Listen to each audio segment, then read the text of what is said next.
just a nurse with ideas above her station. That's what Dr. Pierce said to her in front of the Henderson family, but that was later. That was after everything broke. Right now, at 2 in the morning on a Tuesday in San Antonio, Megan O'Brien was exactly what she appeared to be, a quiet ICU nurse at Seattle General, moving between bed 7 and 12 with the kind of invisible competence that made families trust her with their dying. They didn't know she'd spent 12 years as a combat medic in Helmand Province. They didn't know her real name wasn't on any hospital roster. They didn't know she was moving like someone trained to keep people alive under fire, just with monitors instead of mortars. She adjusted the 4-line on bed 11, Mrs. Chen, 73, post-op cardiac, her fingers moving with surgical precision born from muscle memory that belonged to a different life, a different uniform, a different version of herself. The fluorescent lights above hummed their constant electric prayer as she checked the drip rate, watching the saline climb through the chamber. 1 drop per second. Steady. She didn't rush. She never rushed. Rush was panic, and panic killed people. Mrs. Chen's daughter had gripped her hand an hour ago and said, "Thank you. You're the only one who explains things so we understand." Megan had nodded once, almost imperceptibly, and moved to the next bed without acknowledgement. Dr. Marcus Pierce stood at the nurse's station 40 feet away, his eyes tracking her like a predator that had caught the scent of weakness. He was watching her because he hated what she was, a woman without credentials he recognized, without the Princeton pedigree he'd spent 31 years polishing, who somehow earned patient gratitude that bypassed him entirely. His Rolex caught the fluorescent light as he turned a page on a chart with the kind of deliberate slowness that announced importance. He'd been the attending surgeon here for nearly 3 decades. He'd mentored residents who now ran departments in Houston and Dallas. His name was on research papers. His voice carried weight in hospital board meetings. And yet, when the Hendersons looked for comfort after their son's surgery, they asked for her, the nurse with the rope burn scars hidden under long sleeves in Texas heat, the one who'd somehow known to elevate their son's leg before his blood pressure tanked, the one who caught the early signs of compartment syndrome that Pierce himself had almost missed. The night stretched ahead like an ocean. 13 hours into a 16-hour double shift, and Megan's body moved with the kind of mechanical precision that only came from training that had rewritten her nervous system. She'd learned to operate on 4 hours of sleep. She'd learned to read vital signs the way other people read text messages. She'd learned to make decisions in seconds that meant the difference between someone going home or going to the morgue. Captain Megan O'Brien, 75th Ranger Regiment Combat Support Hospital, Bagram Airfield, 2010 to 2012, officially listed as killed in action in a black site incident that the Pentagon denied ever happened. Now she was just Megan O'Brien, RN, with a scrubbed employment history and a social security number that appeared out of nowhere on government databases in 2013. She moved to bed 7. Commander James Hayes lay there like a man suspended between worlds, post-emergency thoracotomy, for units of O-negative whole blood, a traumatic brain injury that had left him in and out of consciousness for the past 36 hours. The surgical team had opened his chest at 6:41 p.m. yesterday and found a perforated pulmonary artery. He'd been 30 seconds from exsanguination. They'd clamped the vessel, repaired the damage, closed him back up. He'd been her blood type. She'd donated while he was on the operating table, watching the bag fill with her own dark red, watching it run through the tubing toward a stranger whose name she didn't know yet. That was protocol in trauma. You didn't ask questions. You gave what the body needed. Now his eyes were closed. His right forearm lay across the blanket, and Megan checked his monitors with the same blank professionalism she showed every patient, but her breath caught exactly once. She controlled it. She converted it to a measured exhale that no one could hear over the ventilator wheeze and the soft beeping of the cardiac monitor at 67 beats per minute. The tattoo on his forearm read, M. O'Brien, Helmand Province. And beneath it, the 18th of November, 12. November 18th, 2012. The date her unit had extracted for wounded Marines from a fire-swept compound in Sanjan Valley after the patrol base took RPG fire. The date she'd carried a 200-pound Delta operator 3 miles with a sucking chest wound under her arm. The date the military decided that no one could know about it, that no official record would exist, that Captain Megan O'Brien's name would be retired from service and buried in a classified file marked "Incident, Do Not Disclose." She checked his pupils with her penlight. Both reactive. She adjusted his pillows. She verified the placement of his central line, confirmed the numbers on the infusion pump. She worked the way she always worked, invisible, competent, present. His eyes fluttered open twice. He looked at her directly. No recognition. No flicker of memory. Just confusion, then unconsciousness again. She'd saved his life 8 weeks ago in a combat zone.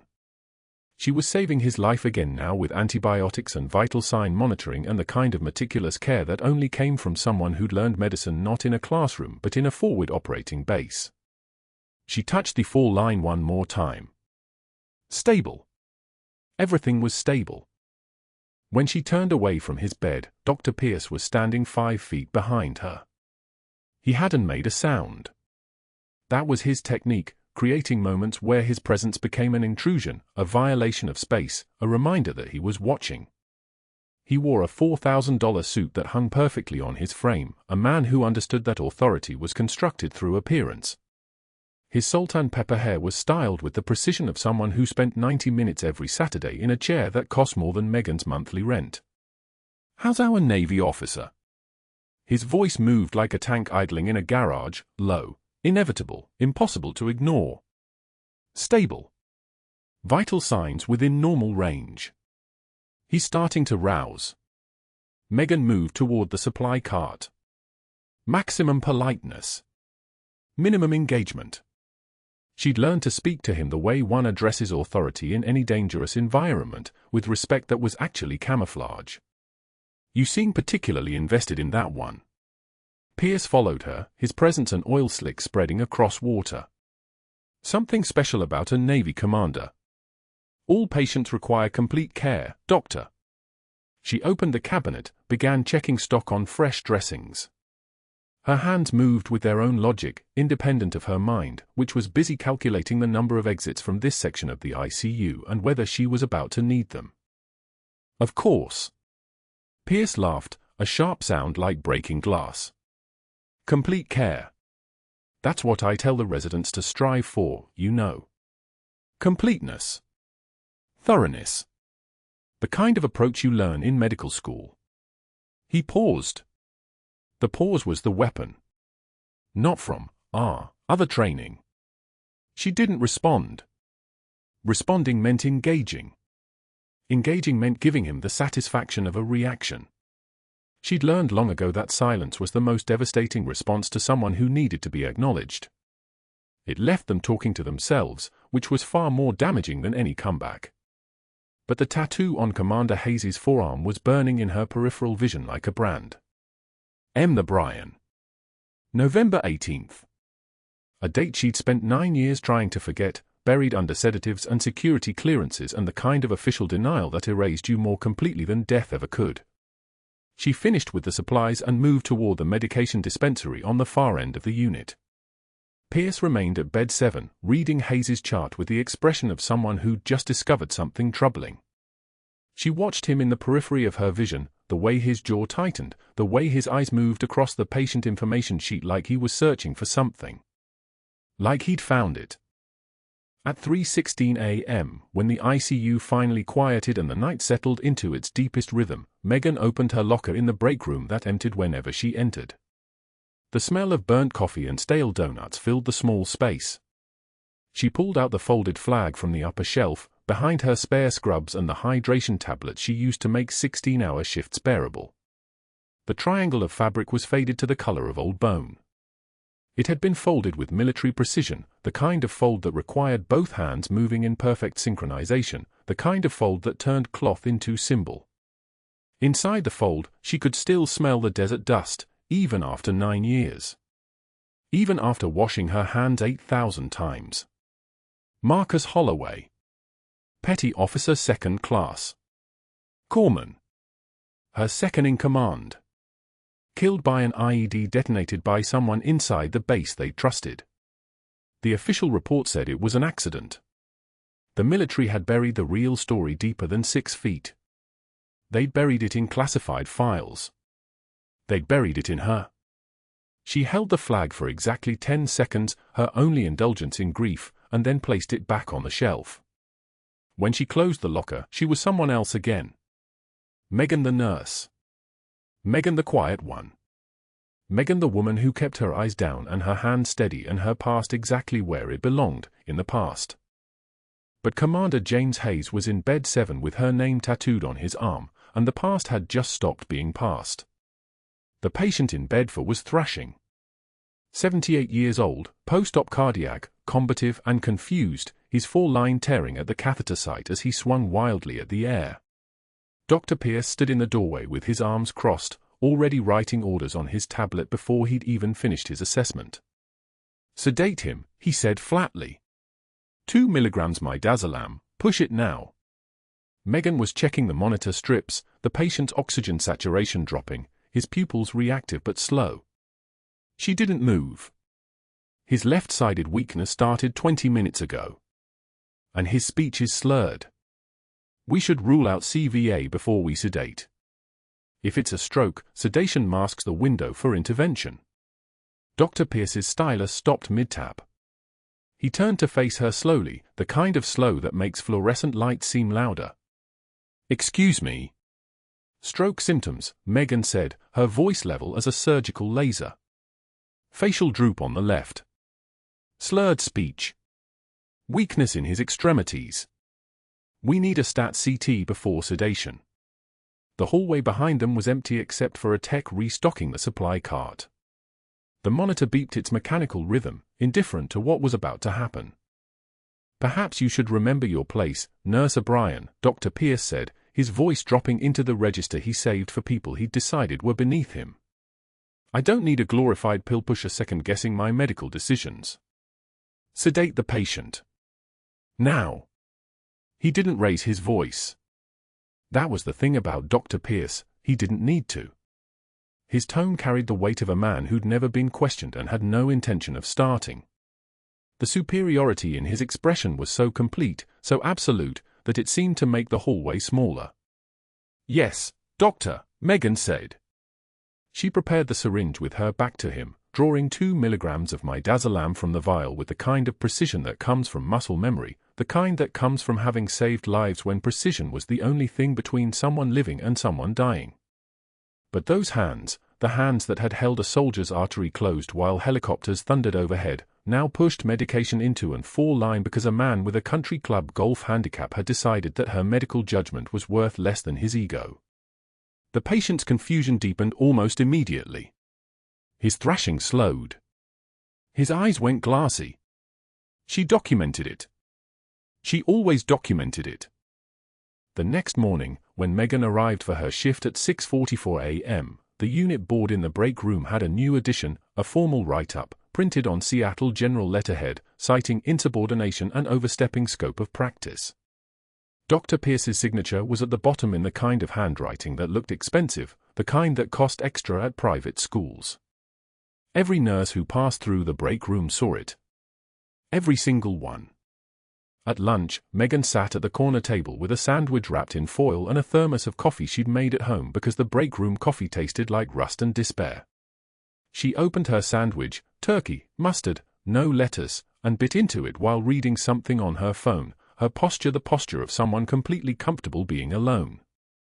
3 nurses sat 2 tables over, already laughing about something. When they noticed Megan, the laughter stopped like someone had cut the audio. One of them, Jennifer from the night shift, gathered her yogurt and her phone and stood up. The other 2 followed within 30 seconds, their chairs scraping loudly against linoleum, the sound like nails dragging. Jennifer turned to the 3rd nurse as they walked past Megan's table. "Loud enough to hear. Quiet enough to be deniable. Did you hear what happened with her medication logs last week?" Pierce said something about discrepancies. Megan's hand tightened around her coffee mug. One muscle in her jaw clenched and released, like a fist opening and closing underwater. But her face remained blank. Her eye stayed on her phone screen. She didn't look at them. Didn't acknowledge them. Didn't give them the satisfaction of a reaction. She finished her sandwich in silence. By the end of that week, the break room emptied when she entered. By the end of the second week, nurses actively avoided shifts when she was scheduled. By the end of the third week, Megan had started eating lunch in her car in the parking garage, sitting in the driver's seat of her decade-old Honda with the windows rolled up, watching other people's lives unfold on their phones while hers compressed into smaller and smaller spaces. The rumor spread like infection through a wound. Fudged medication logs. Errors in patient documentation. Unsafe practice. All of it whispered in huddles that dissolved the moment she approached, all of it deniable because none of it was ever said directly to her face. That was Dr. Pierce's skill. He never did the dirty work himself. He planted seeds and let the hospital's culture do the cultivation. But the worst moment came on a Tuesday when Commander Hayes' sister arrived from Virginia. She was a woman in her 50s with kind eyes and a wedding ring she twisted constantly, the kind of gesture that suggested anxiety lived in her hands. She sat beside her brother's bed holding his hand while he slept, and when Megan came in to check his feline and record his vital signs, the sister looked up with a question already forming on her face. How long do you think before he's back to normal? He's a commander in the Navy, very active, very driven. When do you think we can expect? Dr. Pierce walked in mid-question, and the sister redirected her attention toward him instinctively, the way people do when someone in a white coat enters a room. He finished his examination while Megan documented the monitor strips, her movements economical and invisible, the way she'd learned to move a long time ago when being invisible was survival. Dr. Pierce straightened from the bed with a smile, the kind of smile that contained exactly zero warmth, and turned directly to the sister. Mrs. Hayes, you'll want to direct medical questions to actual medical professionals. This is just a nurse with ideas above her station. She donated blood, which we appreciate, which is very generous of her, but that doesn't make her qualified to discuss prognosis or recovery timelines. The sister's face reddened. Not with anger. With embarrassment. The kind of embarrassment that comes from being corrected in public, from having trusted someone who wasn't supposed to be trusted. Dr. Pierce continued his examination, dismissing Megan with a hand wave like she was a piece of equipment he'd finished using. Megan's jaw clenched once. A muscle jumped in her cheek. But her hands remained perfectly steady as she continued adjusting the four-line, checking the monitor, documenting vitals in the electronic system with the kind of focus that could cut stone. She could feel the sister watching her, could feel the shift in how she was being perceived, the invisible downgrade from professional to interloper, but she didn't look up. Didn't acknowledge it. Didn't give anyone the satisfaction of seeing her break. She finished her charting and left without a word, her spine straight, her movements measured, her entire being a study in controlled restraint. The parking garage after her shift was a different world, empty concrete and echoing silence, the kind of space where Megan could finally exhale. She sat in her Honda with both hands gripping the steering wheel, her knuckles turning white against the worn leather, her breath coming in controlled counts. For in. Hold for 4. Release for 4. The same breathing pattern she'd used in a hospital in Kandahar when shrapnel was embedded in her shoulder and her hands needed to stay steady enough to place a central line in a 19-year-old corporal whose name she'd never learned. In. Hold. Release. That was the only crack in her armor. That was all she allowed. But that wasn't the worst part. The worst part was already being set in motion by a man who'd learned how to weaponize institutional power like other people learned to tie their shoes. 3 days later, as Megan was finishing her shift, Dr. Pierce sat in his office with a cup of coffee that cost more than she made in an hour, and he picked up his phone. First call went to Richard Bancroft, the hospital board chairman he played golf with every other Saturday at the country club. Second call went to a contact at the nursing credentialing agency that had provided Megan's employment history. Third call went to a state investigator he'd met at a medical conference, a man who owed him a favor for keeping his daughter's anxiety disorder confidential during a background check. He didn't raise his voice once. He simply spoke with the calm authority of a man moving chess pieces on a board where he'd already memorized the next 6 moves. Unauthorized medical procedures. Questions about credential authenticity. Concerns about patient safety. All of it couched in language that sounded professional, concerned, careful. All of it designed to destroy. The shift had lasted 14 hours. Megan's feet moved mechanically down the hospital corridor, her scrub still damp from the final code blue, a 73-year-old with sepsis that responded to aggressive fluid resuscitation and vancomycin. She didn't remember walking to the parking lot. The fluorescent lights above the ER entrance flickered like they were dying, and the sky beyond the glass doors had turned that particular shade of gray that meant rain was coming, the kind that fell in San Antonio only once a year but fell hard when it did. She was reaching for her jacket in her locker when the screaming started. Not a patient scream. Not the controlled chaos of a trauma activation. This was panic. Raw, animal panic coming from outside, from the parking lot where the visiting admiral had parked his sedan less than an hour ago, still wearing his navy dress whites, still smiling at the staff about his upcoming promotion to the Joint Chiefs. Megan's hand froze on the locker handle. Around her, other nurses stopped moving. Someone said, "What the?" and then the automatic doors to the ER burst open and a security guard ran past shouting, "Medical emergency! Parking lot! Now!" Her feet moved before her mind finished catching up. She'd walked toward the exit, her body operating on muscle memory that predated her nursing license by almost a decade, the same muscle memory that had pulled a Marine lieutenant out of a burning Humvee in Kandahar, that had applied a tourniquet while RPG fire tore through pallets of ammunition, that had stabilized spinal injuries on a rocky ridge 9,000 miles away. The rain hit her face before she reached the parking lot, cold and sharp, cutting through the antiseptic exhaustion that had wrapped around her since dawn. The Admiral lay on the asphalt maybe 40 feet from the ER entrance, his white dress uniform already soaked dark, his left arm twisted beneath him at an angle that made her throat tighten. 2 paramedics were already kneeling beside him, their equipment scattered across the wet concrete like they'd dropped everything and run. He just collapsed, one of them was saying, a woman with a shaved head and shoulders like a linebacker. No warning. 1 second he's walking toward the entrance and the next second he's on the ground. His wife called 911. Megan was already moving.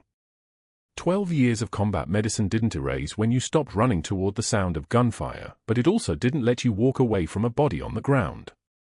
She dropped to her knees beside the Admiral, her hands already moving, already reading the landscape of his body the way she'd read landscapes in Helmand Province, what was wrong, what was dying, what needed to happen in the next 60 seconds. His breathing was shallow, almost gasping. His left side was rigid. When she pressed her fingers against his ribs, the pain response was explosive, involuntary. Tension pneumothorax. His left lung had collapsed and was pushing his heart toward his right side, suffocating his body from the inside out. The way the rain drummed against his face, the way his eyes were starting to roll back, she had maybe 4 minutes before his heart stopped. "I need a 14-gauge needle catheter," she said. It wasn't a request. It was the voice that had commanded a medical evacuation helicopter to divert to their position in Anda district, the voice that had ordered rangers to hold pressure while she worked, the voice that had burned itself into the neural pathways of men who'd learned that when this particular captain gave an order, you followed it or someone died. The paramedic who'd been working on the Admiral's airway looked up at her with confusion written across his face. "Now," Megan said. The male paramedic, late 20s, tattoo of a horse on his forearm, was already reaching for his kit. The female paramedic said, "Are you a doctor?" but there was no doubt in her voice anymore. There was only the recognition that something had shifted in the oxygen around them, that this woman who'd run out of the hospital in scrubs and bare feet knew exactly what she was doing. Megan's fingers were already moving across the Admiral's chest, finding the landmarks, the second intercostal space, the midclavicular line. The rain pounded down harder now, the sky opening up like an artery, but her hands didn't shake. They never shook. Shaking was a luxury she'd surrendered in 2012, on a ridge in Helmand Province, holding a dying man's face and making promises she couldn't keep. The needle went in with a sound like a door lock clicking. A hiss of pressurized air escaped, that beautiful, terrifying sound of a pneumothorax decompressing, the sound of oxygen that had been trapped suddenly finding an exit. The Admiral's eyes focused. His breathing became less like gasping and more like breathing. The paramedic was already calling it in, patient presenting with tension pneumothorax, emergency needle decompression performed in the field, patient stabilizing, ETA 4 minutes. Megan knelt back slightly, watching his color return, watching his pupils track, watching the machinery of his body remember how to function. The rain was running in sheets now, washing the blood from her hands, not his blood, but blood nevertheless, the permanent residue of medicine practiced in the extremities of human survival.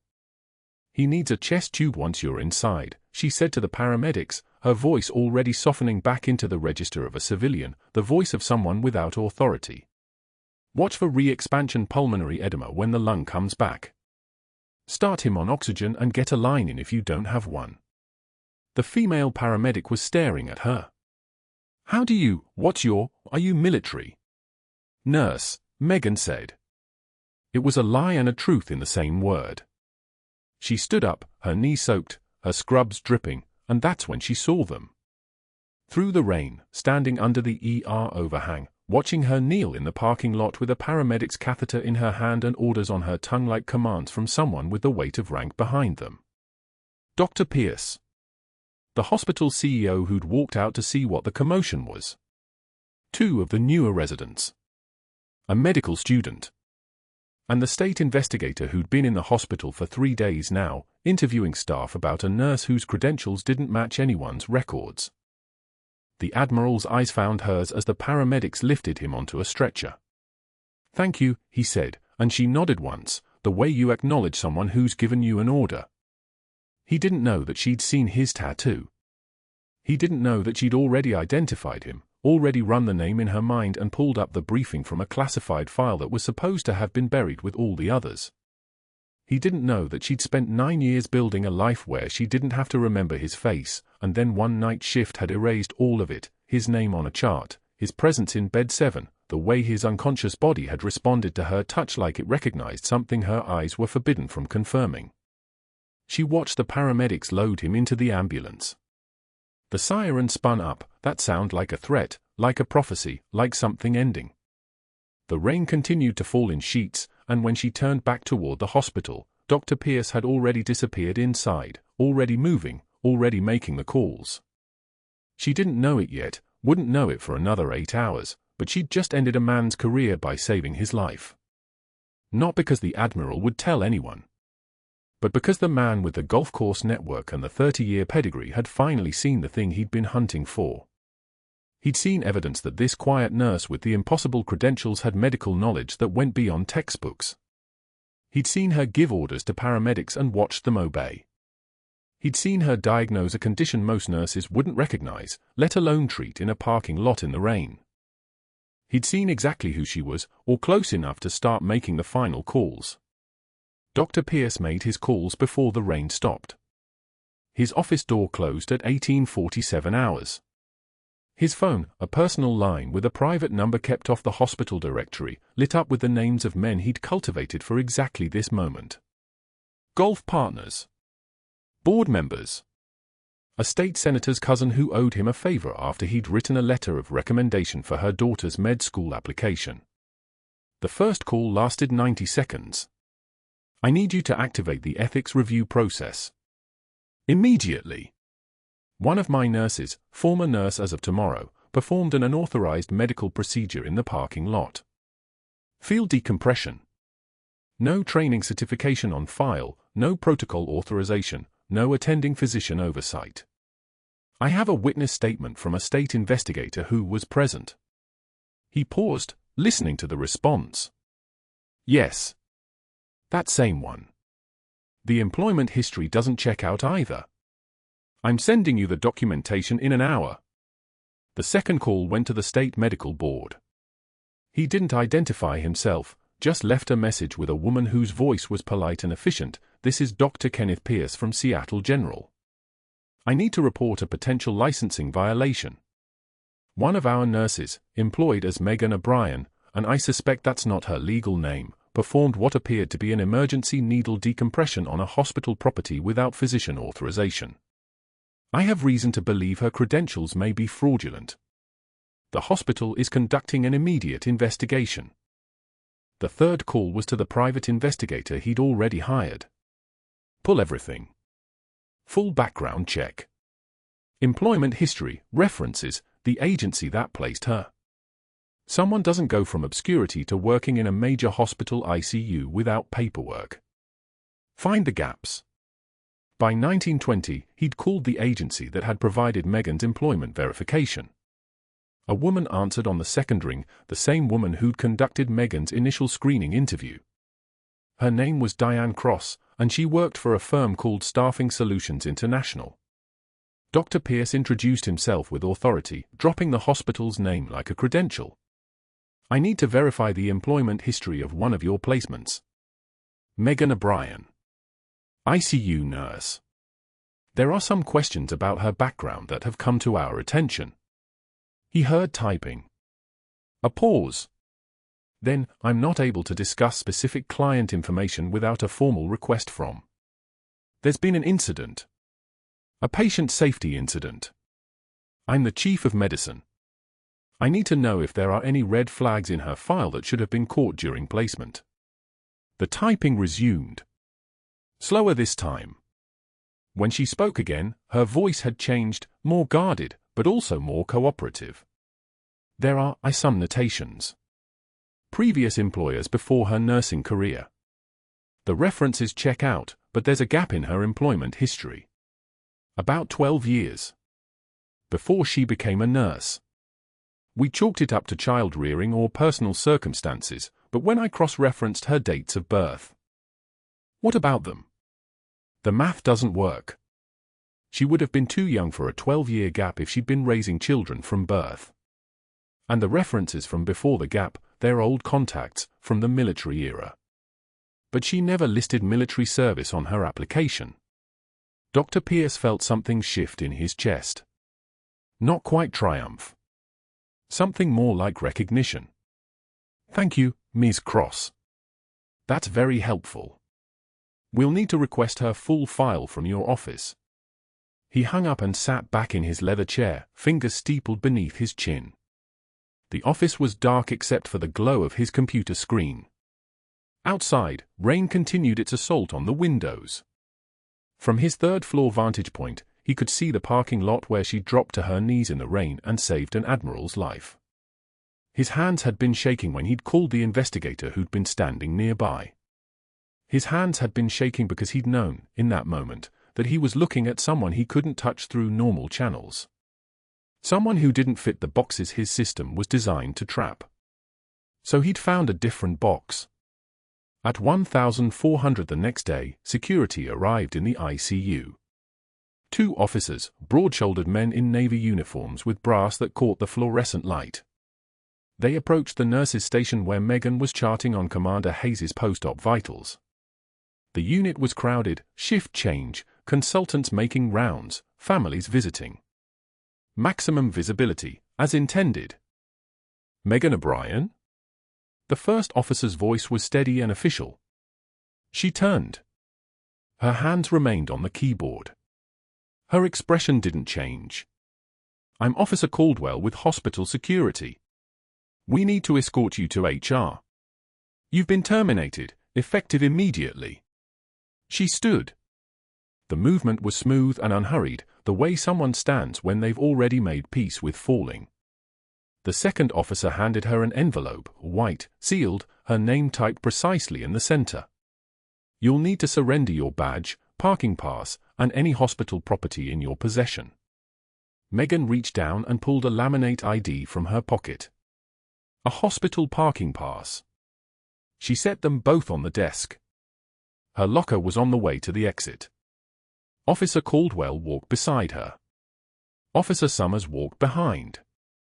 The hallway seemed to elongate as they moved through it, each step echoing against tile, each fluorescent panel above casting the same clinical light that had lit every shift for 9 years. In the locker room, she opened number 247. Inside, a pair of backup scrubs, a half-empty bottle of coconut water, a white cardigan with a coffee stain on the cuff, and at the very bottom, pressed flat against the metal, a small triangle of folded fabric. Navy blue. White trim. The kind of flag they fold when someone isn't coming home. She didn't touch it. Instead, she gathered her personal items into the cardboard box that Summers had provided, the kind of box that came in reams, designed for moves that no one planned for.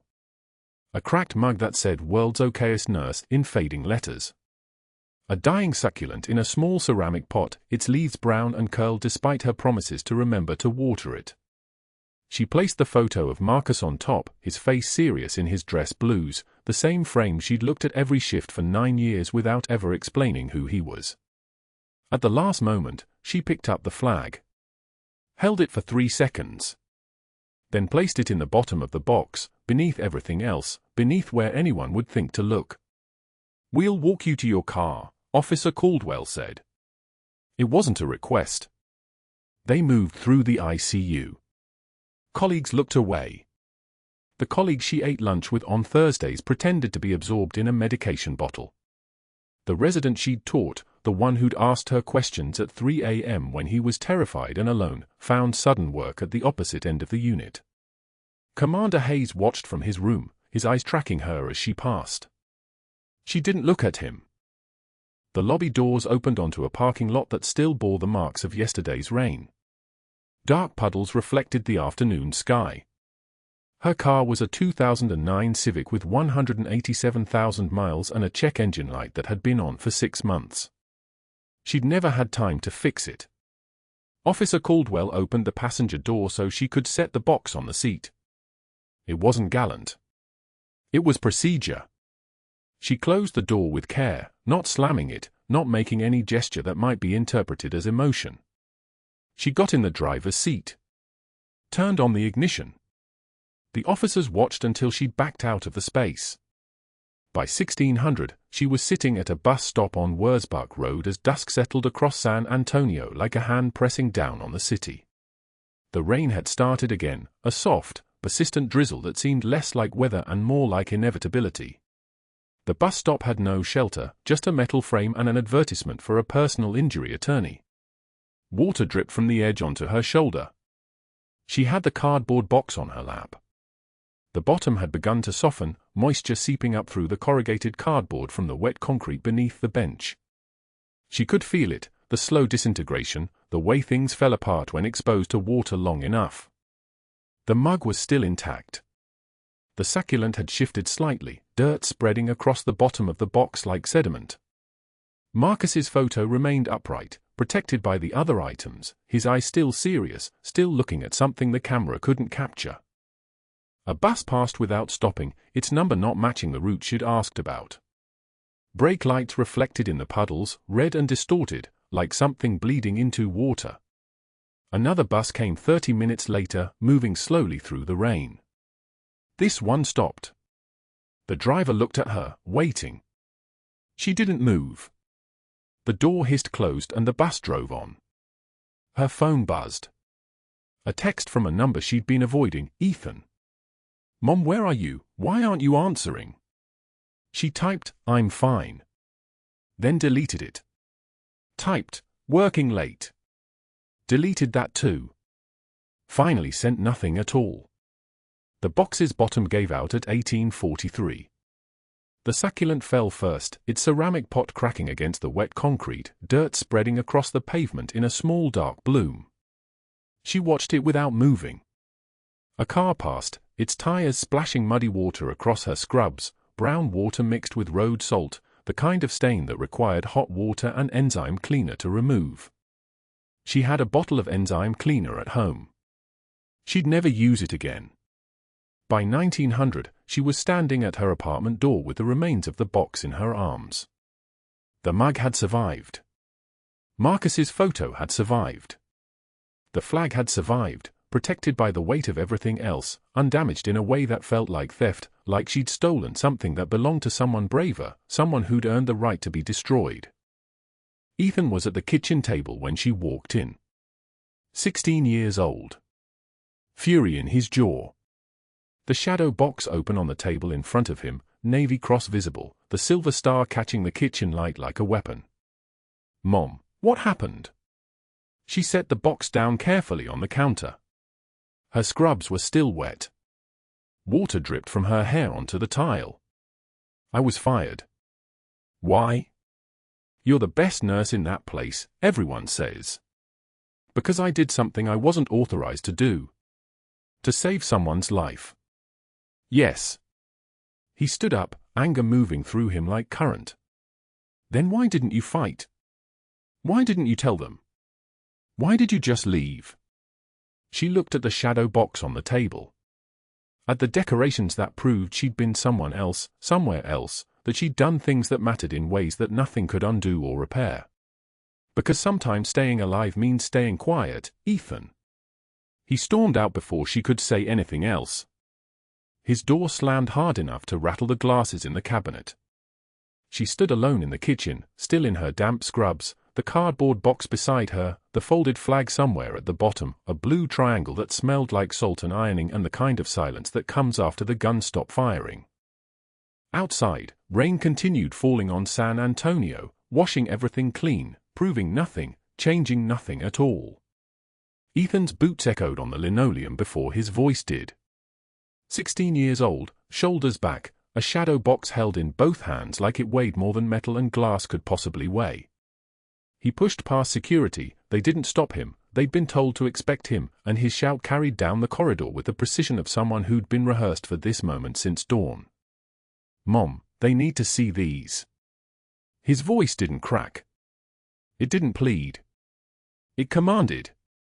The ethics hearing had reconvened in the small conference room adjacent to the ICU, hospital board members arranged like a jury that had already voted. Megan stood at the threshold, still in her scrubs, when Ethan entered. The folder of termination papers sat on the table. Dr. Pierce sat across from the board, his lawyer beside him, both of them certain the narrative had already shifted in their favor. The video evidence of Megan's unauthorized medical intervention was insurmountable. The state investigator's report was damning. Her employment agency's admission that her credentials were flagged was enough. What they didn't know was that the real evidence was walking through the door in her son's hands. The shadow box opened like a jeweler revealing diamonds. Inside, pressed against navy velvet, lay medals that caught the fluorescent light and threw it back like accusations. A Bronze Star ribbon. A Silver Star ribbon. 2 purple hearts, the second one slightly more warm than the first. And mounted at the center, on its own raised platform, a Navy Cross, the nation's second highest military decoration, awarded for extraordinary heroism in combat. The room didn't just go silent. The silence became physical. The air pressure changed. Someone stopped breathing. The board chair's pen paused mid-note. In bed 7, visible through the observation window, Commander Hayes had been watching the hallway. He'd known something was coming. The way the nurses had been quieter than usual, the way the morning had held its breath. When he saw the shadow box through the glass, his eyes moved to the Navy Cross, and something shifted behind his face, a door opening that had been locked for 18 months. He whispered a single word. "Phantom." 2 visiting Marines standing in the ICU corridor snapped to attention so suddenly that the 4 stands beside them rattled. One of them, a gunnery sergeant with a scarred forearm and the bearing of someone who'd seen everything twice, stepped forward and lifted the folded papers from the shadow box. His voice was parade ground steady. Captain Megan O'Brien, for extraordinary heroism while serving as a combat medical officer in Helmand Province, single-handedly extracted for wounded personnel under sustained enemy fire, maintaining tactical suppression with a 9mm Beretta while performing emergency field thoracotomy using combat knife and field expedient supplies, demonstrating valor above and beyond the call of duty. Each word landed like a stamp on a document that couldn't be rescinded. The board chair's mouth had opened. Dr. Pierce's lawyer was checking her phone, as if the legal code had just changed. The state investigator was making notes, different notes now, the kind people make when they realize they've been prosecuting the wrong defendant. The conference room door opened wider. A 2-star general entered, not requested, not announced, simply present with the kind of authority that made admirals in other hospitals sit in silence. His service dress uniform bore the weight of 42 years and 3 wars. He moved to the shadow box without speaking, looked at the medals for exactly 3 seconds, then raised his hand to his forehead in a slow, deliberate salute. Not a casual gesture. A salute that said, "I see you. I know what you did. I understand what it cost. The sound that followed was the single crispest thing in that room, the snick of his hand dropping, the military equivalent of a gavel. What happened next didn't just silence the room. It ended careers. That afternoon, at 2:17 p.m., a junior resident's cell phone video uploaded to social media, the patient room tirade from 2 weeks earlier, before the parking lot, before the termination letter, before any of this. Dr. Pierce's voice, crystalline and contemptuous, just a nurse with ideas above her station. The caption read, "Doctor humiliates decorated war hero who saved Navy SEAL." By 1400 hours, it had been shared 400,000 times. By 1800, per million. News outlets picked it up. Veteran advocacy groups amplified it. Reddit threads multiplied like cells. The comment section became a place where people with real experience, actual combat medics, actual trauma surgeons, actual Navy personnel, testified to Meghan's competence and Dr. Pierce's documented pattern of predatory behavior toward anyone he deemed beneath him. His office phone rang continuously until he unplugged it. His professional email flooded with messages he couldn't delete fast enough. A junior nurse he'd berated 3 years earlier came forward to HR about the systematic poisoning of reputation, the rumors about Meghan's medication logs that had never been documented, the deliberate orchestration of her isolation. Once the first person broke ranks, others followed like dominoes, understanding they'd been holding each other up. A resident described how Dr. Pierce had blocked her from an emergency surgery for asking a clarifying question. Another nurse detailed how he demanded she falsify a patient's chart or face termination. The hospital CEO's inbox filled with reports that suddenly felt safe to make because there were now 4 million witnesses to his character. At 1930, Dr. Pierce received a phone call. His former mentor from Johns Hopkins, Dr. Robert Chen, a man whose framed photo hung on Pierce's office wall next to his diplomas. A man he'd cited in papers, named as his professional hero, built his entire career around emulating. The voice on the phone was colder than operating room temperatures. "I just watched you berate a Navy Cross recipient. A decorated combat medic who saved lives while you were sleeping. I'm ashamed I trained you. I'm calling the board personally to recommend your immediate termination. Don't call me back." The line went dead. Dr. Pierce sat in the dimming light of his office, his hands shaking like they belonged to someone else. His diplomas seemed to lean forward from the wall, no longer achievements but accusations. The hospital CEO had already scheduled the emergency board review for the following morning. By 9 p.m., protesters, mostly veterans, had gathered in the parking lot below his window, holding signs that read "Heroes wear scrubs" and "Respect Captain O'Brien." News cameras were setting up. His wife had seen the video. Her call came at 21:27. "Is this who you are?" Her voice held no anger, only a kind of devastated disappointment that was worse. He tried to explain about standards, about credentials, about maintaining hierarchies, about the need for order in institutional medicine. She hung up mid-sentence.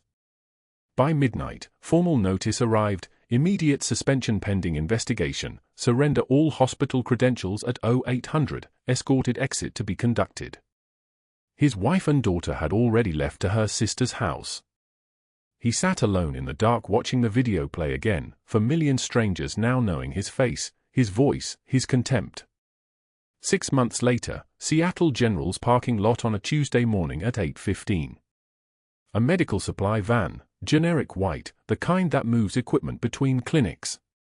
Dr. Pierce loaded boxes, intubation supplies, wound dressing packs, diagnostic equipment, with the methodical movements of a man performing penance he didn't fully accept.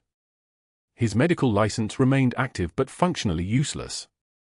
No hospital would hire him. The state investigation had documented a decade-long pattern of abusive behavior toward anyone who threatened his supremacy. His termination had been unanimous and final. Meghan O'Brien stood in her new office on the 4th floor, Director of Emergency Medicine, Seattle General, San Antonio, watching through the window as Pierce closed the van doors. The nameplate on her desk gleamed with polished authority. Her son Ethan sat in the corner chair with 2 cups of coffee, now 17 and volunteering at the hospital after school, the anger finally understood for what it was, a child watching his mother survive by disappearing. The folded flag, Marcus's flag, the blue triangle that had smelled like salt and ironing for 9 years, now stood in a display case on Megan's desk, his name engraved on a small plaque, Petty Officer First Class Marcus Allen, Helmand Province, November 18, 2012. The office door opened. Commander Hayes stood in the frame in service dress blues, every button polished, the uniform of a man healed completely. His tattoo was visible beneath the open collar, her name, that date, the proof of survival that had become the proof of her existence. I requested this assignment partly because it keeps me here. Close enough to say thank you in person. His voice was steady. The President wanted me to convey her gratitude for what you did in Helmand. Officially, I can now do that. For 18 months I couldn't remember your face. Now I can't forget it. He reached up and touched the tattoo. Officially, Captain O'Brien, you exist again. Megan's composure didn't crack. Her face remained what it had always been, steady, capable, unmarked by the years of hiding. But her hand rested briefly on the flag case. I never stopped existing. I just stopped being visible. She stood, and her voice dropped an octave as she turned from the window. True heroism is what you do when the world stops watching. Hayes rendered a final salute, her hand came up to meet it, and he left for Washington with the authority of someone who'd been given a second life and knew exactly why. Through the window, Megan watched Dr. Pierce drive the supply van toward the edge of the parking lot, toward another anonymous clinic in another city where nobody knew his face yet. The road stretched ahead of him, the only direction that remained. She had rounds in 20 minutes. A staff meeting after that. Budget reviews and personnel interviews and the endless work of protecting vulnerable people from predatory systems. The work that had never stopped, whether anyone was watching or not. Hit that like button and subscribe if you haven't already. And I'm curious, comment below and tell us if you're watching this alone or with family. Now let's see how this unfolds.